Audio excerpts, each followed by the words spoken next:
नमस्कार दोस्तों, एक बार फिर आपके सामने एक शिक्षापूर्वक और प्रेरणादायक कहानी लेके हाजिर हुए हैं। दोस्तों, आज की कहानी बहुत ज्ञानवर्धक है और बड़ी ही प्रेरणादायक है। दोस्तों, आज की कहानी पाप और पुण्य एक नैतिक कहानी पर आधारित है। दोस्तों, अगर आपने इस कहानी को पूरा सुन लिया तो अगर एक भी व्यक्ति बुराई का मार्ग छोड़कर अच्छाई के मार्ग को चुनता है तो इस कहानी को सुनने का उद्देश्य पूरा हो जाएगा। मित्रों, कहीं आप लोग भी अपनी जिम्मेदारियों को पूरा करने के लिए कुछ ऐसे काम तो नहीं कर रहे हैं जिनकी वजह से आपकी पाप की गठरी भी भारी होती जा रही हो। याद रखिए, आप जो भी कर्म करते हो उससे मिलने वाला पाप आप चाहकर भी किसी के साथ नहीं बांट सकते। इसलिए रुकिए, सोचिए, समझिए और अपने कर्मों को उसी हिसाब से कीजिए। दोस्तों, कहानी स्टार्ट करते हैं। किसी एक गांव में अमन नाम का एक चोर रहा करता था। वो पास के जंगलों से गुजरने वाले रास्तों पर आने जाने वाले मुसाफिरों को चाकू की नोक पर लूट लिया करता था। कभी कभी खतरा महसूस होने पर वह उन्हें मारने से भी कतरता नहीं था। उसका एक छोटा सा परिवार था जिसमें उसकी पत्नी, एक बेटा, एक बेटी और उसका बूढ़ा बाप रहा करता था। अमन जब चोरी डकैती करता इन सब के लिए कुछ न कुछ तोहफे खरीद कर ले जाता था।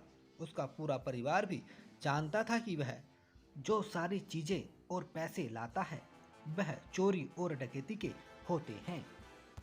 एक दिन अमन ने एक बूढ़े आदमी को लूट लिया। वह बूढ़ा आदमी अमन के आगे बहुत गिड़गिड़ाया या उसने अमन से कहा कि यह पैसे वह उसकी बेटी की शादी के लिए दूसरे गांव से उधार लाया है। कृपया करके वह इन्हें ना लूटे, वरना वह अपनी बेटी की शादी नहीं करा पाएगा। लेकिन अमन को इस बात से कोई फर्क नहीं पड़ता था। इसलिए अमन ने उस बूढ़े आदमी को धक्का मार दिया और उसका सारा पैसा छीनकर अपने घर लौट आया। घर पहुंचने पर अमन के पिता ने उसे पूछा कि आज कहां से आ रहे हो। तब अमन ने उन्हें बताया कि आज उसने एक बूढ़े आदमी के पैसे लूटे हैं जो अपनी बेटी की शादी के लिए पैसे उधार लेकर अपने घर जा रहा था। अमन के पिता ने उसे कहा कि तुम्हें ऐसा नहीं करना चाहिए था। ऐसा करने से तुम्हें पाप लगेगा। तुम्हें अब चोरी चकारी और डकैती छोड़ देनी चाहिए और कोई मेहनत का काम करके पैसे कमाने चाहिए। तब अमन अपने बाप पर गुस्सा हो गया। उसने कहा, आपके मुंह से यह बातें शोभा नहीं देती, क्योंकि मुझे चोरी चकारी और डकैती सिखाने वाले ही आप हैं। अब आप मुझे ज्ञान मत दीजिए। उसके पिता ने उससे कहा कि हाँ बेटा, मैंने ही यह पाप का रास्ता तुझे दिखाया है, मगर जब मुझे इस बात का एहसास हुआ कि यह रास्ता गलत है तो मैंने भी तो अपने बुरे काम करने छोड़ दिए।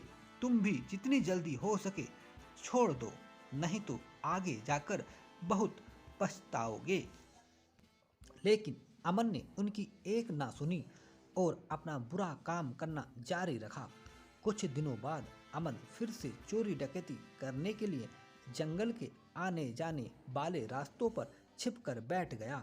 वहां पर एक जोड़ा नया नया शादी करके आ रहा था। उसने उन्हें पकड़ लिया और चाकू दिखाकर सारा पैसा और जेवरात मांगने लगा। इस जोड़े ने अपने पास रखे सारे पैसे और जेवरात दे दिए, मगर जब दुल्हन ने अपना मंगलसूत्र देने से मना किया तब अमन को उन पर गुस्सा आ गया और उसने दूल्हे को चाकू मार दिया और दुल्हन को बोला कि अब यह मंगलसूत्र तुम्हारे किस काम का। अब तो तुम्हारा दूल्हा भी मर गया। लाओ, इस मंगलसूत्र को निकालकर मुझे दे दो। नई नई शादी करके आई दुल्हन अपनी आंखों के सामने अपने पति को मरता हुआ देख खुद भी सदमे में आ गई। यह सब घटना जब हो रही थी तब पास के पेड़ के नीचे बैठा साधु ये सब देख रहा था।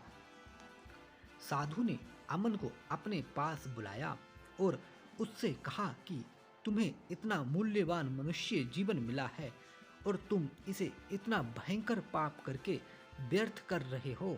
तुम एक ईमानदारी भरा जीवन क्यों नहीं जीते? तब अमन ने उसे कहा, यह मैं अपने लिए नहीं करता, मैं अपने परिवार के लिए करता हूँ।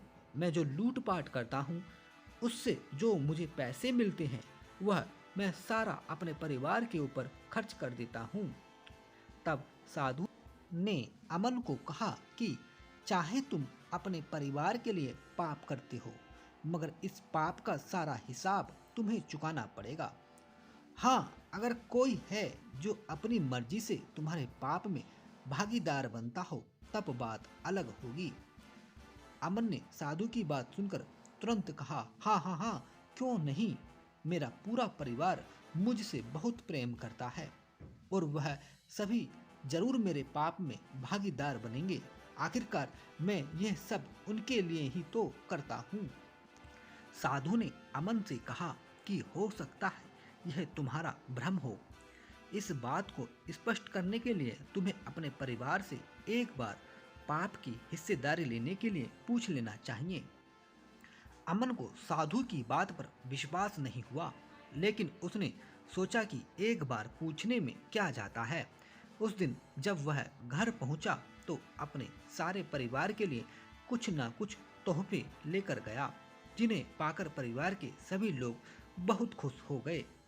उसने सबसे पहले अपने पिता से पूछा कि क्या आप मेरे पापों में भागीदार होगे? पिता ने उससे कहा कि बेटा, मेरे खुद के ही इतने सारे पाप हैं जिनका पछतावा मैं अब तक कर रहा हूँ। भला मैं तुम्हारे पाप में भागीदार कैसे बनूं? और वैसे भी मैं तुमसे यह काम छोड़ने के लिए तो पहले से कह रहा हूँ। बाद में अमन अपनी पत्नी और बच्चों के पास गया। अपनी पत्नी और बच्चों से भी यही सवाल किया कि क्या वह उसके पाप के भागीदार बनेंगे। तब उसकी पत्नी और बच्चों ने उससे कहा कि आप जो कुछ भी करते हैं वह हमारे लिए नहीं करते, बल्कि आप इसलिए करते हैं क्योंकि आपकी वह जिम्मेदारी है। आप अपनी जिम्मेदारी चोरी डकैती करके पूरी करो। हमने ऐसा कभी नहीं कहा, वो पूरी तरह आपका फैसला है। इसलिए इससे मिलने वाले पाप में हम आपके भागीदार कैसे बने? अपने परिवार का जवाब सुनकर अमन की आंखें खुल गईं। वो तुरंत जंगल में पेड़ के नीचे बैठे साधु के पास गया और सारी बात साधु को बताई और उनसे यह भी पूछा कि वह कैसे अपने पाप कम कर सकता है।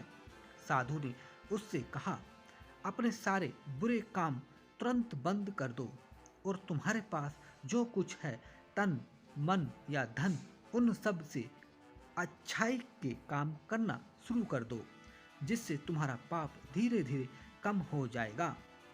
उस दिन से ही अमन ने सारे बुरे काम बंद कर दिए और अच्छाई के कामों में लग गया।